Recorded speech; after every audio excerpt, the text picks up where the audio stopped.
नमस्कार, स्वागत है आपका हिंदू ग्रंथ ज्ञान पर। आप सुन रहे हैं श्रीमद् भगवत गीता का पाठ। आज हम अध्याय 2 श्लोक 1 से आरंभ करेंगे और उसके भावार्थ को समझेंगे। तो आइए शुरुआत करें। संजय ने कहा, करुणा से व्याप्त शोकयुक्त अश्रुपूरित नेत्रों वाले अर्जुन को देखकर मधुसूदन कृष्ण ने ये शब्द कहे। भौतिक चीजों, शरीर, वस्त्र, साधन आदि के लिए करुणा, शोक या आंसू बहाना असली आत्मा को न समझने का लक्षण है। असली करुणा तो आत्मा के लिए होनी चाहिए, क्योंकि वही शाश्वत और अमर है। इस श्लोक में मधुसूदन शब्द महत्वपूर्ण है। भगवान कृष्ण ने पहले मधु नामक असुर का वध किया था। अब अर्जुन चाहता है कि वे उसके अंदर बैठे अज्ञान रूपी असुर को नष्ट करें, जो उसे उसके कर्तव्य से रोक रहा है। समस्या यह है कि लोग अक्सर नहीं समझ पाते कि करुणा कहाँ दिखानी चाहिए।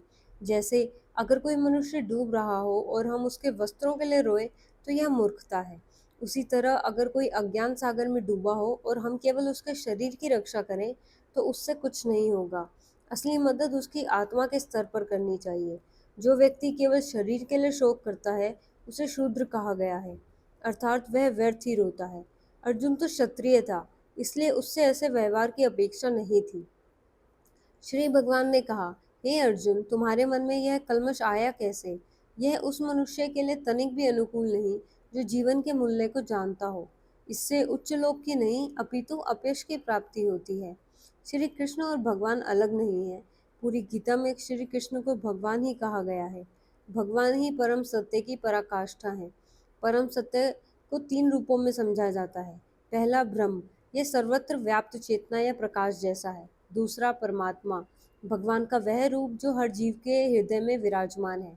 तीसरा भगवान, स्वयं श्री कृष्ण को जो परम पुरुष है। श्रीमद् भगवत में कहा गया है कि परम सत्य का अनुभव ब्रह्म, परमात्मा और भगवान इन 3 रूपों में होता है। इसे सूर्य के उदाहरण से समझ सकते हैं। सूर्य का प्रकाश ब्रह्म, सर्वव्यापी चेतना। सूर्य का गोला परमात्मा, स्थूल रूप। सूर्यलोक स्वयं भगवान, साक्षात स्वरूप।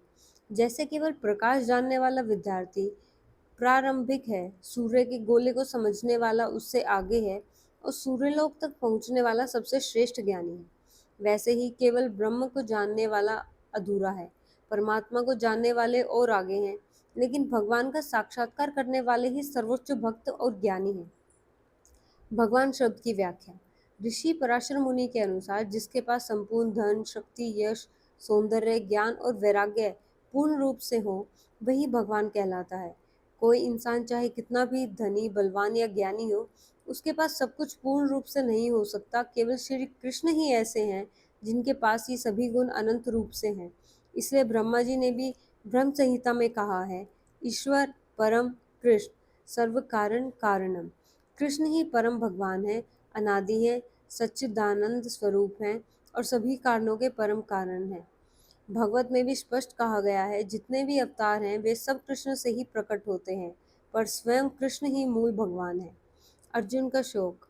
ऐसे पूर्ण भगवान की उपस्थिति में अर्जुन का अपने परिजनों के लिए शोक करना उचित नहीं था। भगवान ने आश्चर्य से पूछा कि यह दुर्बलता अर्जुन को कहाँ से आ गई। आर्य वह कहलाता है जो जीवन का असली उद्देश्य जानता है और आत्म साक्षात्कार की ओर बढ़ता है। लेकिन जो लोग केवल शरीर और भौतिक सुखों तक सीमित रहते हैं, वे अनार्य हैं। अर्जुन क्षत्रिय होकर भी युद्ध से पीछे हटना चाहता था। यह आचरण आर्यों को शोभा नहीं देता।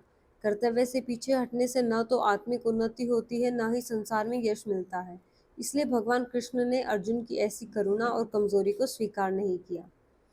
हे प्रथापुत्र, इस हीन नपुंसकता को प्राप्त मत हो, यह तुम्हें शोभा नहीं देती।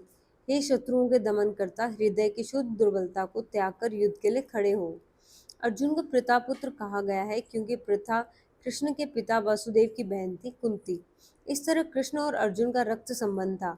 अब यदि कोई क्षत्रिय पुत्र युद्ध से भागे, तो वह केवल नाम का क्षत्रिय कहलाता है। उसी तरह यदि कोई ब्राह्मण पुत्र अधर्म करे, तो वह नाम का ब्राह्मण कहलाता है। ऐसे लोग अपने पिता के योग्य पुत्र नहीं माने जाते। इसलिए कृष्ण यह नहीं चाहते थे कि अर्जुन को अयोग्य क्षत्रिय कहा जाए। अर्जुन कृष्ण का सबसे घनिष्ठ मित्र था और कृष्ण स्वयं उसका रथ चला रहे थे। लेकिन अगर इतने संबंध और सम्मान के बावजूद अर्जुन युद्ध छोड़ देता, तो यह बहुत ही निंदनीय कार्य होता। अर्जुन यह सोच सकता था कि वह भीष्म जैसे पूजनीय और अपने परिजनों पर दया करके युद्ध नहीं करना चाहता था, लेकिन कृष्ण के अनुसार यह दया नहीं बल्कि हृदय की कमजोरी थी। अर्जुन ने कहा, हे शत्रुहंता, हे मधुसूदन, मैं युद्ध भूमि में किस तरह भीष्म तथा द्रोण जैसे पूजनीय व्यक्तियों पर उलटकर बाण चलाऊंगा। भीष्म पितामह और द्रोणाचार्य जैसे सम्माननीय लोग हमेशा पूजनीय माने जाते हैं। यदि वे युद्ध में हमला करें तो भी उन पर सीधे हमला करना शिष्टाचार के खिलाफ है। गुरुजनों के साथ वाद विवाद तक करना सही नहीं माना जाता, तो फिर अर्जुन अपने पितामह और गुरुजनों पर बाण कैसे चला सकता था। उसी तरह क्या कृष्ण कभी अपने पितामह नाना उग्रसेन या आचार्य सांदीपनि मुनि पर हाथ डाल सकते थे। अर्जुन ने यही सब तर्क कृष्ण के सामने रखे। ऐसे महापुरुषों को जो मेरे गुरु हैं उन्हें मारकर जीने की अपेक्षा इस संसार में भीख मांगकर खाना अच्छा है। भले ही वे सांसारिक लाभ के इच्छुक हों, किंतु हैं तो गुरुजन ही। यदि उनका वध होता है तो हमारे द्वारा भोग्य प्रत्येक वस्तु उनके रक्त से सनी होगी। शास्त्रों के अनुसार ऐसा गुरु जो गलत कर्मों में लिप्त हो और जिसका विवेक कम हो उसे त्याग देना चाहिए। भीष्म और द्रोण केवल इसलिए दुर्योधन का पक्ष ले रहे थे क्योंकि उन्हें आर्थिक फायदा मिल रहा था, जबकि केवल लाभ के लिए ऐसा करना उनके लिए उचित नहीं था। इस स्थिति में उन्होंने अपने सम्मान को थोड़ा खो दिया था, लेकिन अर्जुन सोचता था कि इतने पर भी वे उसके गुरु ही हैं, इसलिए उनका वध करके भौतिक लाभ लेना ऐसा होगा जैसे रक्त से सने अवशेषों का सेवन करना। हम यह भी नहीं जानते कि हमारे लिए क्या श्रेष्ठ है, उनको जीतना या उनके द्वारा जीते जाना। यदि हम धृतराष्ट्र के पुत्रों का वध कर देते हैं तो हमें जीवित रहने की आवश्यकता नहीं है, फिर भी वे युद्ध भूमि में हमारे समक्ष खड़े हैं। अर्जुन खुद नहीं समझ पा रहे थे कि क्या करें। युद्ध करें और अपने ही लोगों का खून बहाने का कारण बने, जबकि क्षत्रिय होने के नाते युद्ध करना उसका धर्म है, या युद्ध से दूर रहकर भिक्षा लेकर जीवन यापन करें। अगर वह शत्रु को नहीं हराता तो जीविका का एकमात्र साधन भिक्षा ही बचता, और अगर वह जीत भी जाता तो धृतराष्ट्र के पुत्रों के मरने के बाद जीवन कठिन हो जाता। इस प्रकार अर्जुन के विचार दिखाते हैं कि वह केवल भगवान का भक्त ही नहीं बल्कि अपने मन और इंद्रियों पर पूर्ण नियंत्रण रखने वाला प्रबुद्ध व्यक्ति था।